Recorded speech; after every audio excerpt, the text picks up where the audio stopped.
watching the National News Desk, America's News Now. Their arrest record is run. They show no prior criminal history. They're released on their own recognizances. New evidence a Venezuelan street gang is recruiting children in migrant shelters. How some of its members continue to walk free. The normal people are not ready. Their governments are not ready. The government processes are not ready. Ahead of the times, and industry leaders warning about AI and the group that could face the greatest impact. Plus, the federal government moves to put an end to a major health crisis. The financial and medical relief that could be coming to more than 7 million Americans. From the nation's capital, this is the National News Desk, America's News Now. I'm Dee Dee Gatton. Thank you for joining us on this weekend edition. We take a look at the big headlines of the week and we look ahead at what to expect, starting with the 4 big stories we've been following this week. Trump laying out his plan for mass deportation, his staunch message, and how the nation is responding. Tariff tug of war, what the proposed rules mean for consumers and the goods that could be impacted, plus the Pentagon's findings on UFOs sparking controversy, why lawmakers aren't satisfied with their report, and the holiday season in full swing, the heartwarming stories of Americans reuniting with family and supporting friends. New information first on the border. Officials in Texas broke ground on wall construction at a newly acquired 1,400-acre ranch along the Rio Grande. State leaders are offering the ranch up to the Trump administration to use for his mass deportation plan as a location for holding facilities. Texas has long backed aggressive border security measures. Also in Texas, Trump's appointed border czar worked with Texas Governor Greg Abbott this week to serve meals to Texas National Guard soldiers on the southern border. The soldiers are stationed in Eagle Pass as part of Operation Lone Star. Abbott launched the mission to combat the flow of immigrants across the border. He supports Trump's mass deportation plan, which will be overseen by Tom Homan. Joe Biden's the first president in the history of this nation who came into office and unsecured a border on purpose. This isn't mismanagement. This isn't incompetence. This is by design. Immigration advocates say strict border measures like Operation Lone Star and mass deportations are discriminatory and aggressive to migrants leaving violence. Biden denies opening the border. A closer look at the growing presence of a violent Venezuelan gang operating on America's streets. National correspondent Christine Frizzell has new information about Tren de Aragua, what it's now doing, and how some of its members continue to walk free. Incoming border czar Tom Homan at the Texas border with Governor Greg Abbott, both gearing up for President-elect Donald Trump's mass deportation plan. The men and women of ICE, they're going to have a tough job ahead of them. And I'm sending a message for the people that say they're going to get in our way. They're going to stop us from doing what we're doing, that interior enforcement operation. I've said 100 times in the last week, don't cross that line. The planning comes at a time cities large and small are dealing with a harsh new reality. The gang Tren de Aragua wreaking havoc on communities. Adelvis Rodriguez Carmona, a known TDA member, was just arrested in Chattanooga, Tennessee. But this followed an arrest in March by Chicago police for allegedly shooting a 27-year-old woman. ICE officials at the time calling him a significant threat to the community, with plans to deport him. In New York City, police say TDA members are now recruiting children as young as 11 inside migrant shelters, where police say they often hide in plain sight. The inability to vet them, or any migrants from countries like Venezuela, which does not have a government the United States works with, has meant these violent criminals are set free time and time again. When we do make arrests and we're able to charge them on 4, 5, 6 incidents, when they go before a judge in New York City and their arrest record is run, they show no prior criminal history. They're released on their own recognizances. The Department of Homeland Security warning earlier this month, Tren de Aragua is now operating in at least 16 states. New York City Mayor Eric Adams has said he definitely plans to work with Donald Trump's team, especially when it comes to immigration and the border. He says the goal is not to be warring, but to be working with the incoming president. I'm Christine Frizzell reporting. New information: a fugitive on the FBI's most wanted list has been captured in the United Kingdom after being on the run for more than 20 years. Authorities say Daniel Andreas Sandiego was arrested Monday in northern Wales. Sandiego is charged with planning 2 bombs near a biotechnology company in the San Francisco area back in 2003. Nobody was injured in the bombings. Sandiego appeared in a London courtroom this week. He faces extradition. New developments: North Korea is expanding a weapons plant that makes missiles that Russia is using against Ukraine. New images show the plant adding a second building that will be used for final assembly, as well as additional housing for workers. The facility has been visited several times by North Korean leader Kim Jong-un. Ukraine has recently been hit by a surge of Russian ballistic missile attacks. About a third of them were North Korean weapons. Developing now: a judge ruled the Kansas City man accused of shooting teenager Ralph Yarl is fit to stand trial. Andrew Lester's lawyer had argued the 86-year-old's mental and physical capacity have diminished. The trial is now scheduled for February. In 2023, Lester was charged with shooting Yarl after he mistakenly went to the wrong house. Lester has pleaded not guilty. Warnings from experts over the potential dangers posed by artificial intelligence continue, and the latest focuses on children. Here's national correspondent Kayla Gaskins. The former head of Google sending a strong warning about artificial intelligence. Society is not ready. The normal people are not ready. Their governments are not ready. The government processes are not ready. The doctrines are not ready. They're not ready for the arrival of this. Eric Schmidt speaking at Princeton University last week, saying parents should be especially concerned. You have a son or a daughter, and their best friend is not human. Their best friend is a digital thing, whatever you want to call it. What are the rules? Schmidt pointing out if governments get control of AI, they can use it to brainwash an entire generation of young people. We know evil exists in the world, and we know that these systems are asymmetrically powerful. They're playing with the way people think. This comes as it appears to be getting harder for parents to protect kids online rather than easier.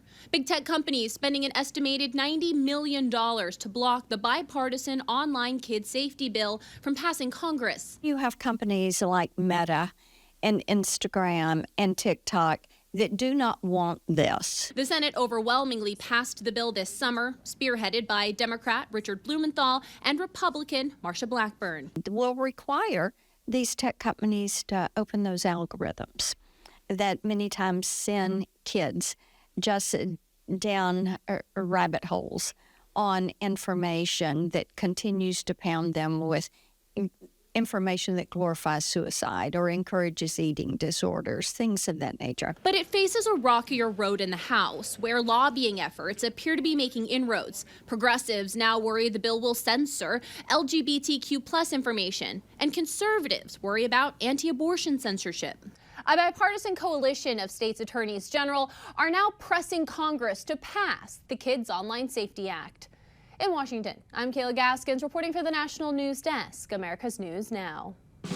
The recent congressional hearing on UFOs, now called Unidentified Anomalous Phenomena, has sparked quite the controversy, but not just from alien enthusiasts, also from lawmakers. Emma Withrow from the Fact Check team joins us now. So there is, right, a special agency designed for this, correct? There is, and it's pretty recent. So in 2022, the Department of Defense created a specific office to handle all this type of stuff. It's called the All-Domain Anomaly Resolution Office, also known as AARO now. And the cases are soaring. How many sightings did they review in the last year? Yeah, it's pretty unbelievable, and they seem to just keep coming. So there were 757 new reports of UAPs between May 2023, June 2024. And out of all of those, AARO found 21 cases that, quote, merit further analysis. But it's important to note they did say there's still no evidence so far to determine that it was life from another planet, though AARO's director said, quote, there are cases, interesting cases, that I, with my physics and engineering background and time in the intelligence community, still do not understand, which is very interesting. Oh, that is very interesting.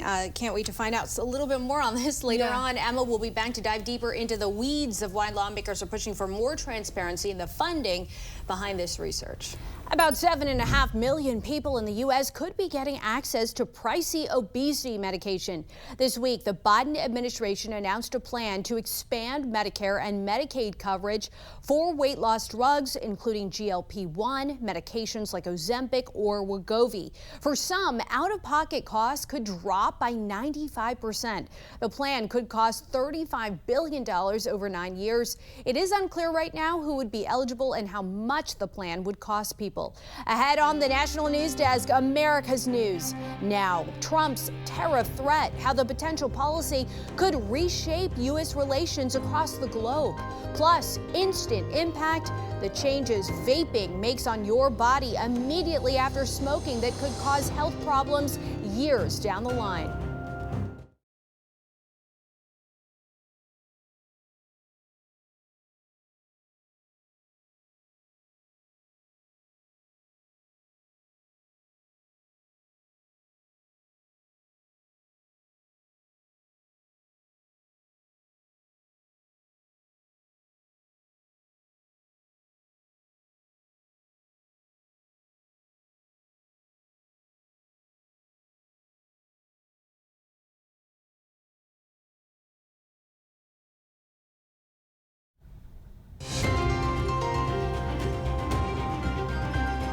President-elect Trump says Mexico has agreed to crack down on illegal immigration and drugs after he threatened to impose sweeping new tariffs. Joining Angelo Brown to discuss is former Trump economic advisor Steve Moore.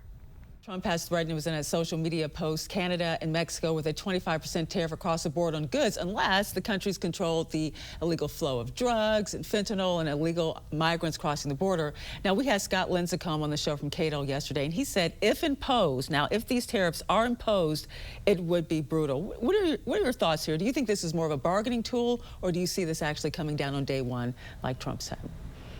Well, I think probably a bargaining tool, but you never know with Donald Trump, right? And the fact is that Trump has a strong case here.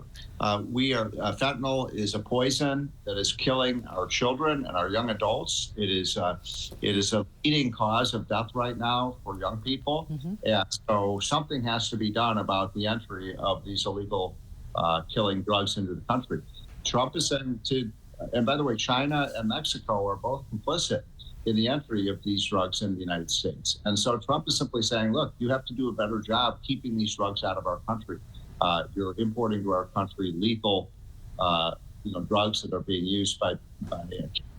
And so I think that the tariff really is a measure to say, if you don't do this, we're going to hit you hard with tariffs. I think in the end of the day, I know that Mexico is saying, well, we're going to hit you with the tariff if you do that.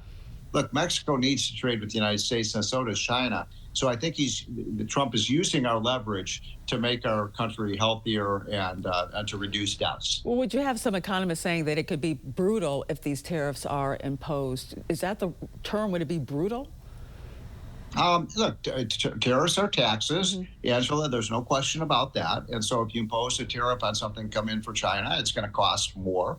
Or if you impose a tariff on something coming in from Mexico, it will cost more. But I think Trump realizes, having spent 8 years around him, that both China and Mexico, their economies would collapse if they cannot trade with the United States. So we do have leverage over those countries. And in the end of the day, I'm going to predict on your show, I think that China and Mexico both, and by the way, Canada, I think is involved in this as well in a much smaller way. I think that those countries are going to come to a deal with Trump and say, look, okay, we're going to do a better job of keeping these drugs out. And in that case, everybody's better off. True. Let's talk about Wall Street right now. Really seems to like so far what they're seeing in terms of Trump's selection of Scott Bessent as Treasury Secretary, for example. On Monday, the Dow hit another record. What do you think about this Treasury pick, and what do you think it could mean for just American people overall? Not only just Wall Street, we're talking Main Street.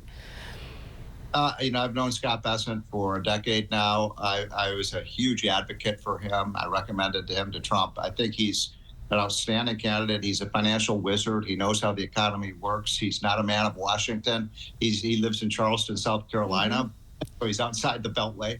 I think he's going to come in and bring a lot of economic wisdom to our country, tax policy, on trade policy. on he has this policy of 3-3-3, Right. which is 3% growth.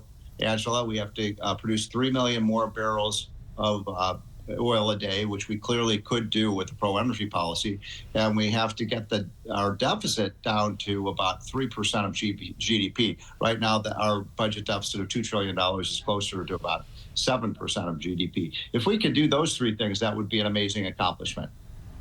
Well, we want to get to this one last question very quickly here about political reporting that the Biden administration is aiming to commit nearly every unspent dollar of that $50 billion in the microchip subsidy program. Now, you have some red flags about this. Why are you, warning about trying to get this money out the door so quickly?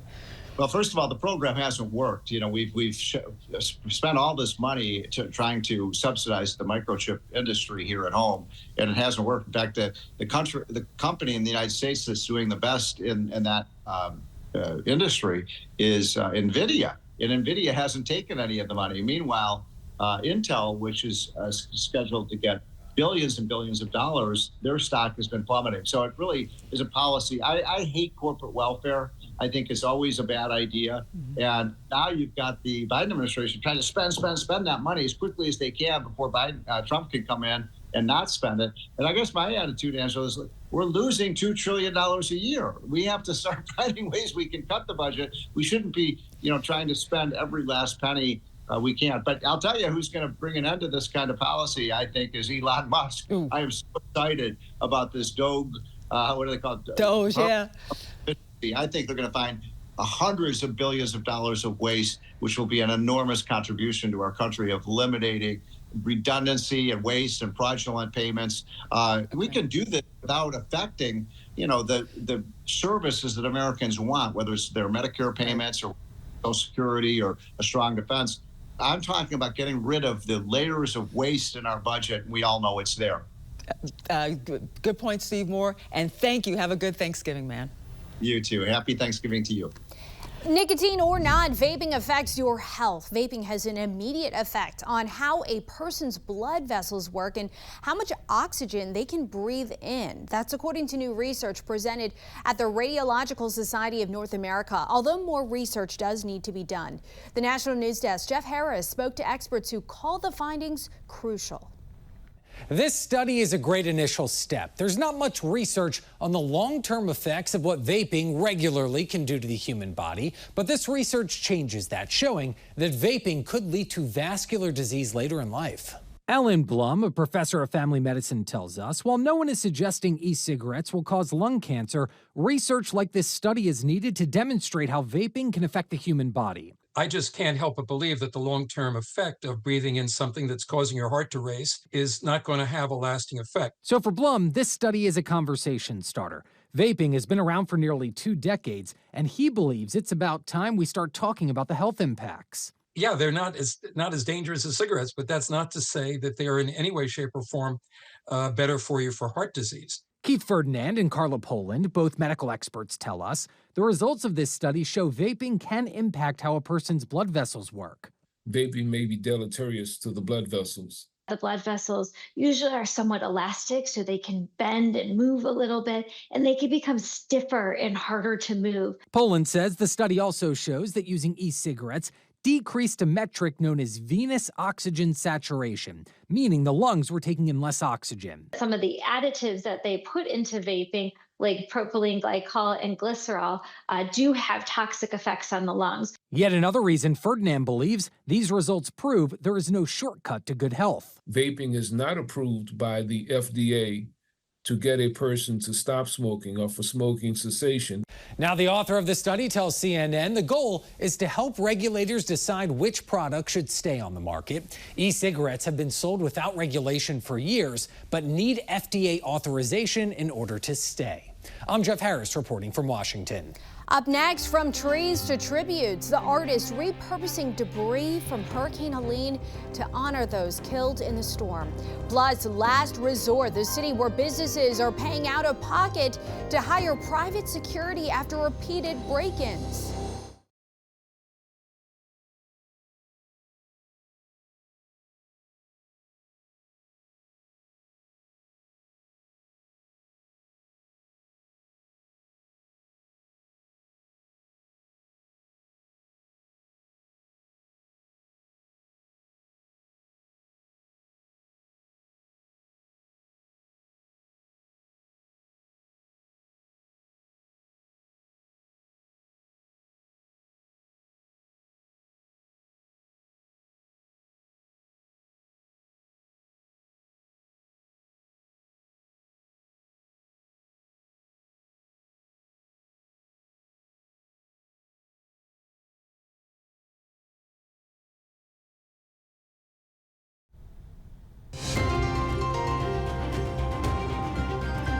The National News Desk team of reporters is bringing you the headlines from coast to coast. We're taking the pulse of America, from Oregon business owners forced to hire private security after repeated break-ins to an ongoing school bus driver shortage in Maine. We are taking the pulse of America, but we begin in North Carolina, where one man is turning Helene storm debris into artwork.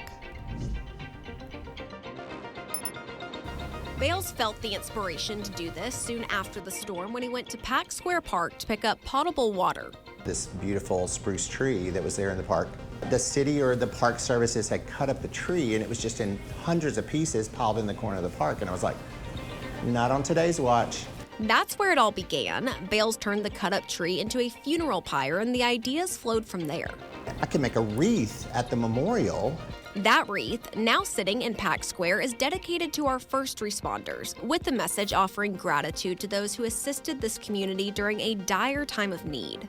And so what does it mean to you to be able to use this debris to create beautiful pieces for people? Coming up on the holiday season, being able to use these trees and these limbs in a way to create structures that bring us together and make us enjoy the holiday, it just seemed like the right thing for me to do.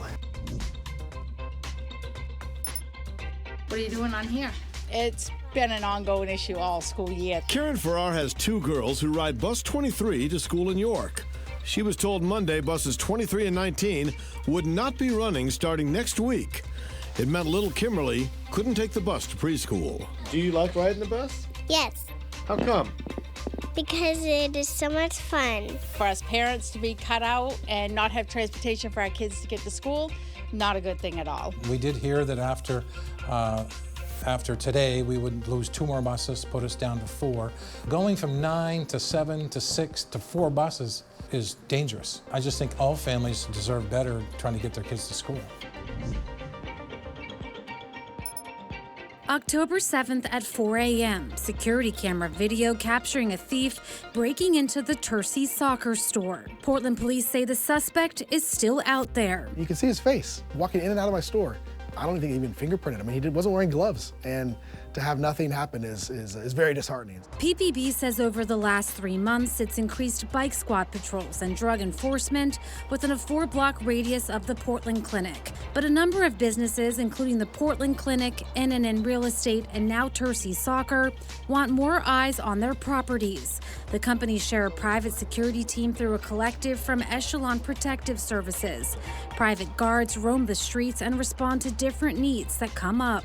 I've kind of dug my heels in because I don't want to have this place go away, and I believe the soccer community needs it, but I need help. There needs to be some sort of change in what's going on because, again, I can only kind of come out of my own pocket for so long just to keep the doors open. Still to come, holiday shopping in full swing, but figuring out what to get loved ones can be a struggle. We're going to tell you the most popular gift this year, plus the top toys for kids.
Inflation wary consumers still plan to spend more than ever this holiday season, including $641 on gifts. The most popular gift category overall is clothing, then gift cards, with the average shopper buying 3 or 4.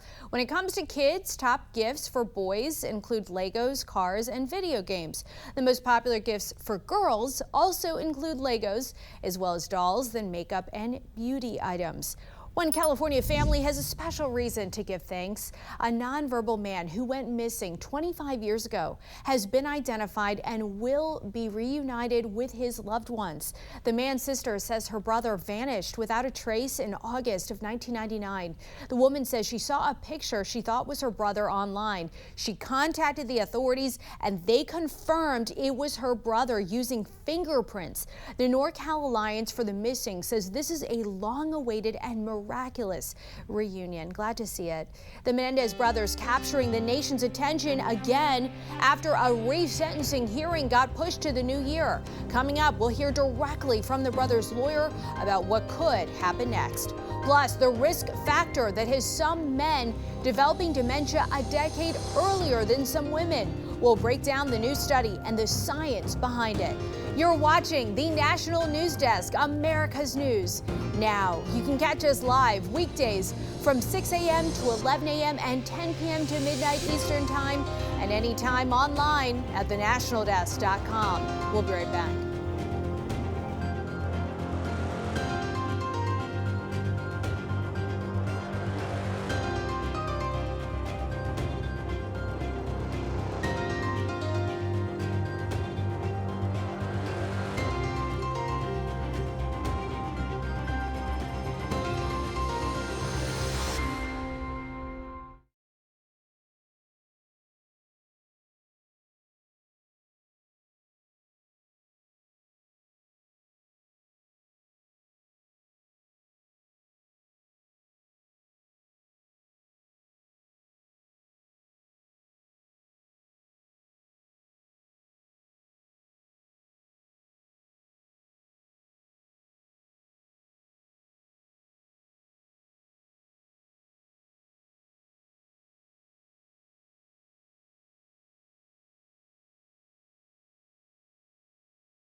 You're watching the National News Desk, America's News Now.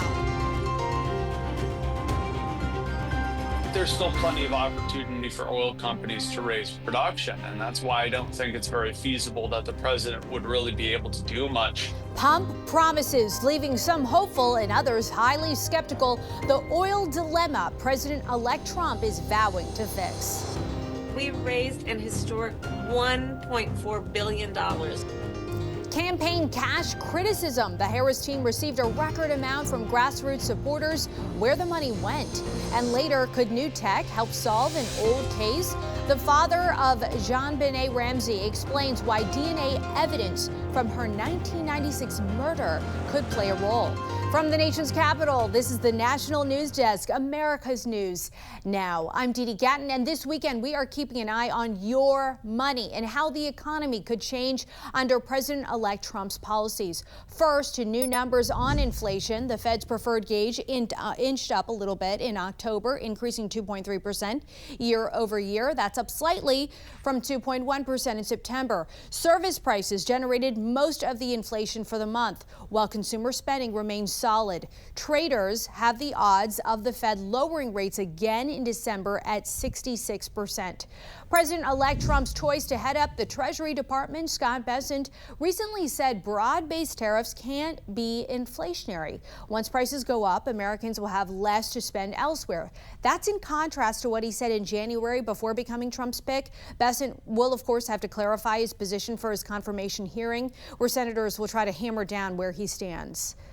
I will be vocal in saying that I think tariffs are bad and that international trade actually saves every consumer about $7,000 a year.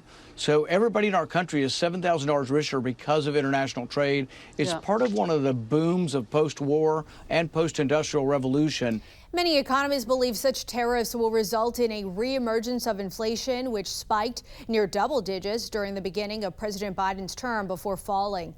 Many voters who supported Trump say it's because they're frustrated with the cost of living, and gas prices have been a big part of that over the past 4 years. So how does Trump plan to ease pain at the pump, and will it work? The National News Desk, Atra Al-Nashar, takes a closer look.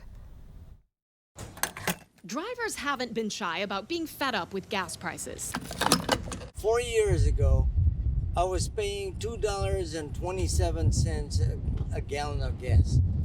Today, I'm paying $3.86. After peaking at $5 per gallon in June of 2022, gas prices have dropped and stabilized as U.S. oil production is back to record highs. The Monday before Election Day, a gallon averaged $3.06. On the campaign trail, President-elect Trump promised to cut energy prices by at least half within a year of taking office. To achieve this rapid reduction in energy costs, I will declare a national emergency to allow us to dramatically increase energy production. You know what we're going to do? We're going to drill, baby, drill. Gas Buddy's Patrick DeHaan says it's not that simple. The president can declare an emergency. That doesn't mean oil companies are going to respond to it. There's still plenty of opportunity for oil companies to raise production, and that's why I don't think it's very feasible that the president would really be able to do much to cut energy prices in half. The CEO of ExxonMobil said this about Trump's promise to drill, baby, drill. I'm not sure what those policies actually are. We're looking at the most economic investment levels to produce the oil and to generate the returns for our shareholders. Republican presidents generally tend to be friendlier to oil and gas companies through deregulation. But as DeHaan and other experts point out, it can take years to notice differences in those kinds of policy changes. What could have a more immediate impact on supply is stricter enforcement of oil sanctions on Iran. Even if the president-elect decides to remove Iran's oil production from the global market, there is ability for that to be fulfilled by other countries, including OPEC and Saudi Arabia. Global oil markets can move prices at your local gas pump, but that's not stopping soon-to-be President Trump from insisting his executive reach can bring them down. In Washington, I'm Atrell Nishar for the National News Desk, America's News Now.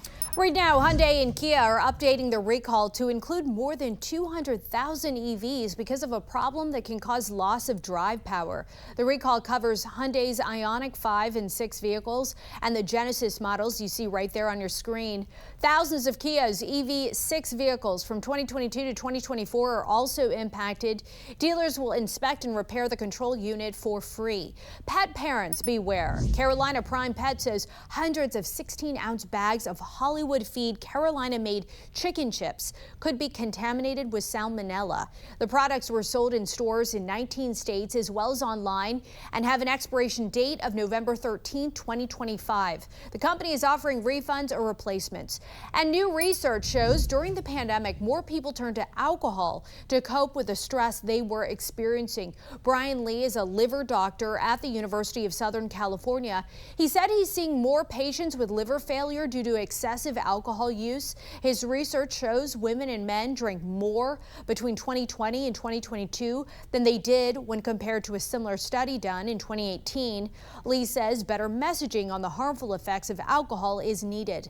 Vice President Kamala Harris spoke to supporters and donors this week for the first time since her concession speech. As national correspondent Matt Galka tells us, Democrats are still trying to dissect what went wrong with a well-funded campaign that had a huge loss on Election Day. I know this is an uncertain time. I'm clear-eyed about that. Outgoing Vice President Kamala Harris praised her supporters in a virtual call. She touted their effort and their funding. We raised an historic $1.4 billion, almost $1.5 billion from grassroots supporters alone. The most in presidential campaign history. The campaign burned through that money and wound up with debt after the loss. Campaign finance records from July through mid-October show just under $500 million spent on advertising. That included TV and digital ads, a $900,000 buy for the Las Vegas Sphere, and money for staff and setup for some of her big-name celebrity events.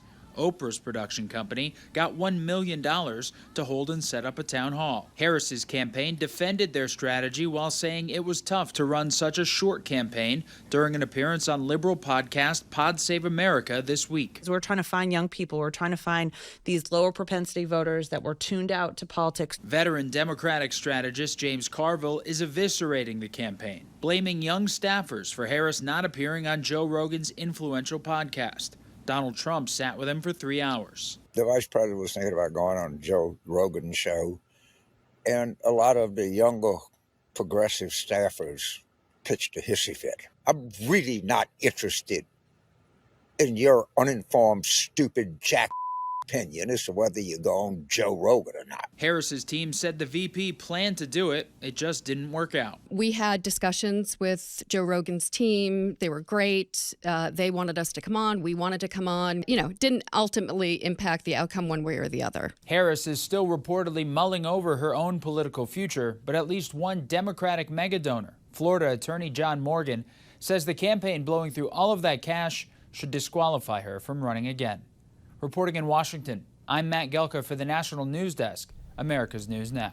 A new Netflix documentary is looking into the 1996 murder of 6-year-old pageant queen JonBenet Ramsey. Her father, John Ramsey, thinks new DNA technology could help solve the case. You know, we had DNA results in 1997 of an unidentified male DNA. It was mixed, that DNA sample was mixed with some of JonBenet's DNA. That can now be separated technically. JonBenet Ramsey was found dead in the basement of her home in Boulder, Colorado, the day after Christmas.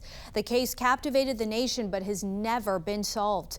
Initial investigations focused on family members, including JonBenet's parents. Her father, John, appears in the new Netflix documentary. Her mother, Patsy Ramsey, died of ovarian cancer in 2006. Nearly 35 years ago, they killed their parents in their Beverly Hills mansion, claiming they were victims of sexual abuse. Today, Eric and Lyle Menendez have hope at being released from prison. A judge on Monday delayed until January his decision on whether to re-sentence the brothers. Earlier this week, I spoke with their attorney, Mark Garagos. It's been an emotional week, I know, not just for family at Monday's hearing, but for fans of Lyle and Eric. How are they feeling? What's their mindset right now? Well, I think that I've said it all, cautiously optimistic. They were able for the first time in over 20 years to watch a court proceeding yesterday from the prison where they are. They saw in that proceeding, as you're seeing right there, their Aunt Joan, who was Kitty's oldest sister, who's, as we tape this today, celebrating her 93rd birthday. And she, in a very emotional and touching testimony, said that she wants nothing more than to have them home. And it was very moving. Right next to her, standing between us, is Jose's oldest sister. So you literally have Kitty and Jose's older sisters standing side by side there. And they not only are physically next to each other, but emotionally they're joined in asking for the release of Eric and Lyle. Yeah, it's been a journey for their entire family. We know 2 new pieces of evidence included in your client's habeas corpus petition.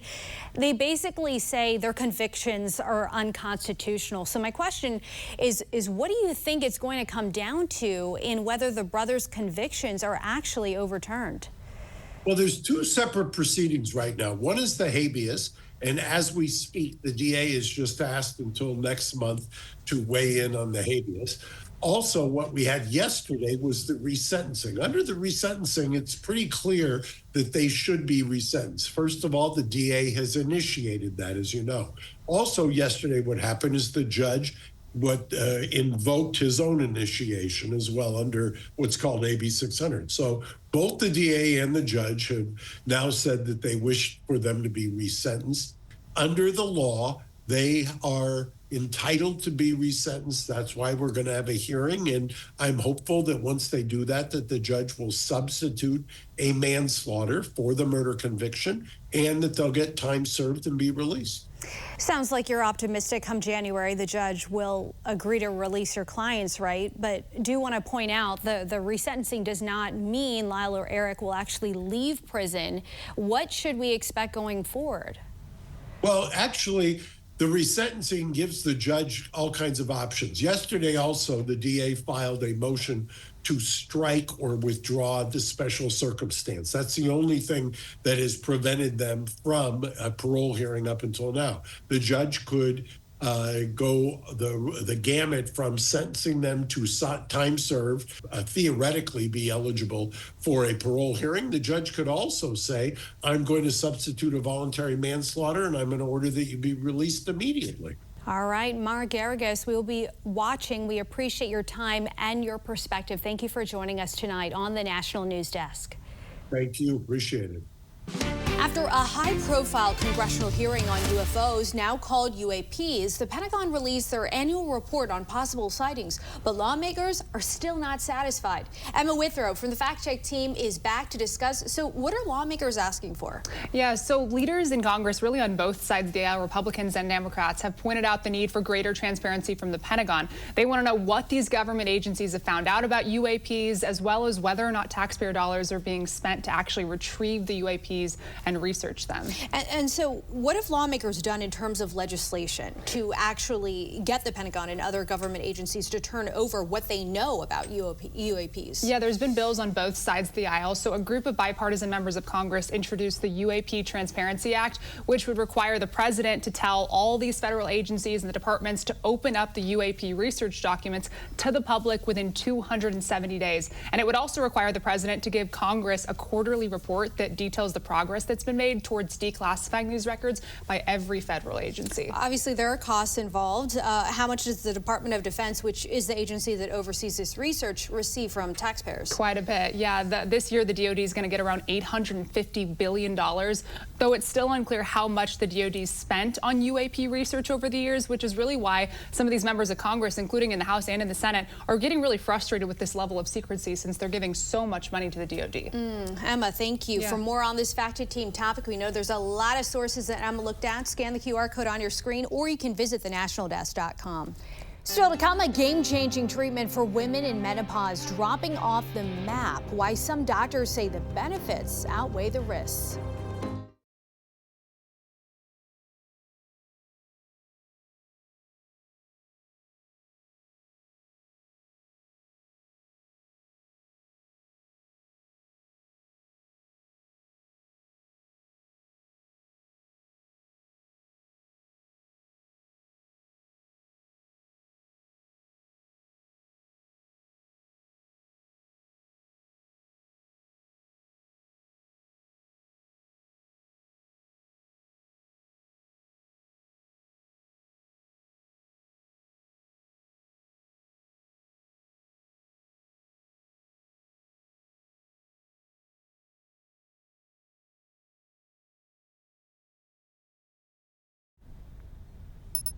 Men who are at risk for heart disease could develop dementia a decade earlier than women who are at the same risk.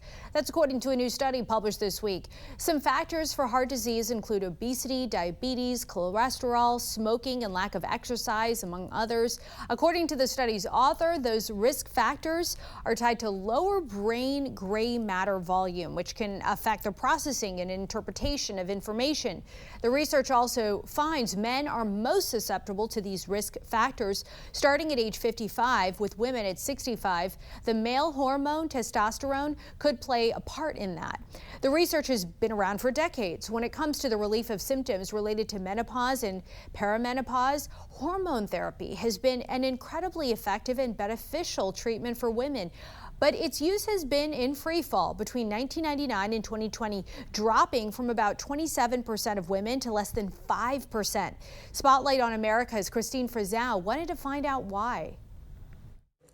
Let's go. For Rachel Ferranti-Leffler, life can be divided into two chapters, now and then. I started symptoms probably about 8 years ago. Tired, low energy, just feeling blah, bloated all the time, brain fog, and, the symptoms of hot flashes. She believes they were symptoms of perimenopause, when a woman's hormone levels decline as part of the transition to menopause. But when she sought help, she says she was often dismissed by doctors. One told me that I have to work out harder, the other one, and diet better. The other one told me intermittent fasting. One told me it was in my head that I needed to talk to a therapist. How many doctors did it take from when your symptoms started to when you actually got put on hormones? 5. 5 doctors? Yes. Her story is shared by millions of women who have had trouble getting access to hormone replacement therapy from their doctors. A phenomenon that likely dates back to a press conference many think never should have happened.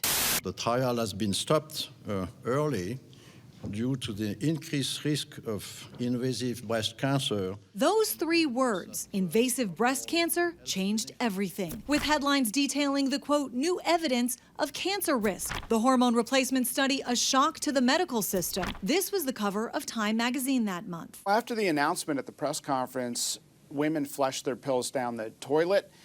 They were scared.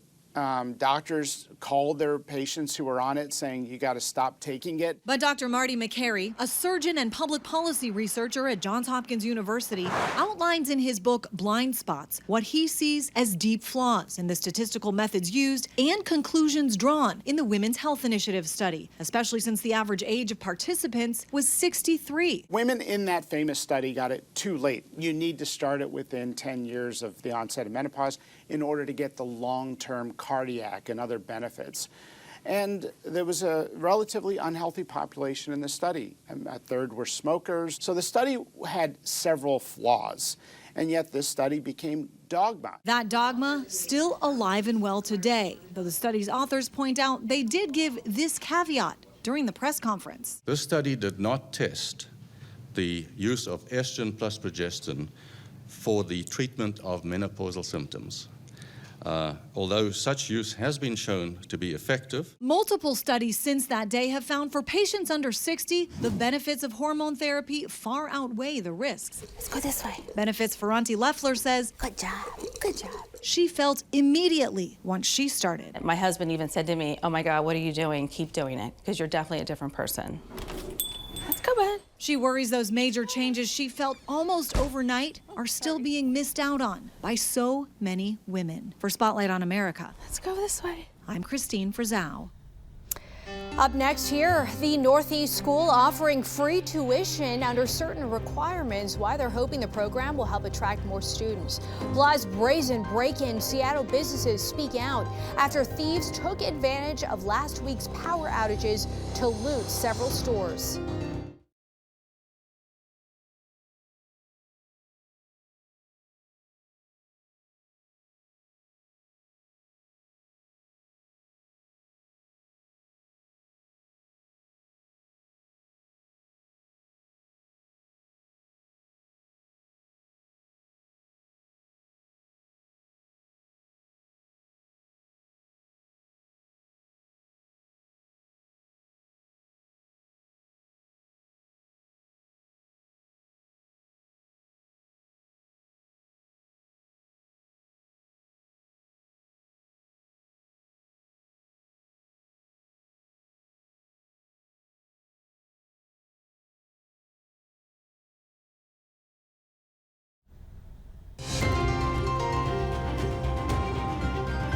This is the National News Desk, America's News Now. We have reporters all across the country in your neighborhoods covering issues that matter to you. From thieves exploiting power outages in Washington state to an increase in EBT fraud in Ohio, we're taking the pulse of America. But we begin in Maine, where the University of New England announced free tuition for qualified students.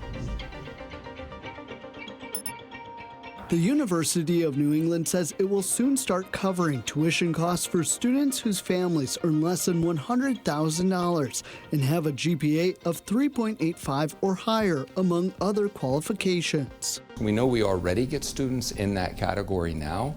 We're hoping this will increase the number of students that we will get. Qualifying students will have to be enrolled full-time, continue to have a high level of need, and live on campus, though this only pays for tuition. By covering that, then if they have to cover their room and board, that's a much more manageable bill. The Dayton Police Department tells me they've seen an increase in EBT fraud with around 60 reports in September and October combined, plus at least 60 reports so far in November. John North, president and CEO of the Dayton Better Business Bureau, shares how scammers are doing this. If it looks like it has something attached to it, that it is more than the card reader, that something that's attached could be a skimmer. Skimmers, which are devices used to take personal information, can be placed on card readers anywhere from grocery stores to ATMs and gas pumps. If there's any discomfort level or you think that the card itself has been damage, then you should ask for a representative or the store manager to come and take a look at that card.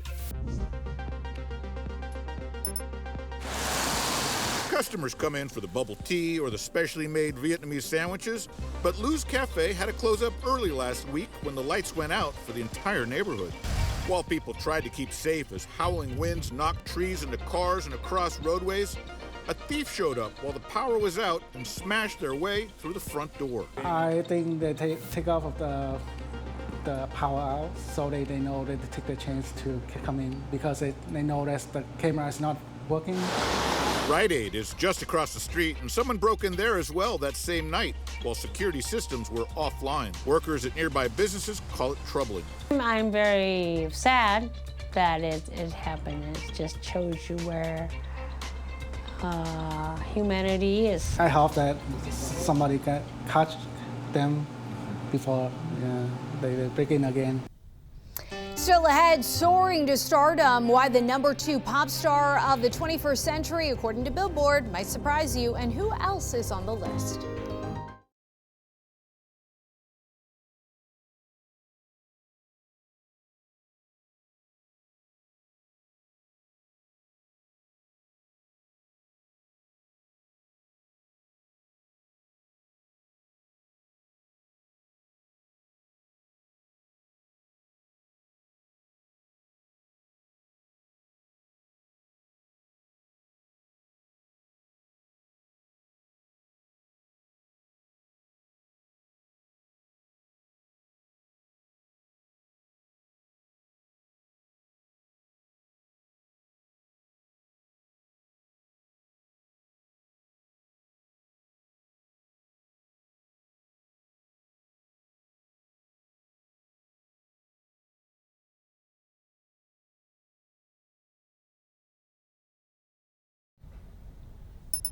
Shipping companies are preparing for the busy holiday rush this year. Companies like FedEx and the U.S. Postal Service are expected to deliver 2.2 billion packages between Thanksgiving and New Year's Eve, according to ShipMatrix. That's slightly down from last year when 2.3 billion packages were delivered across the U.S. It's mainly because this year's shopping period is a week shorter than the year prior.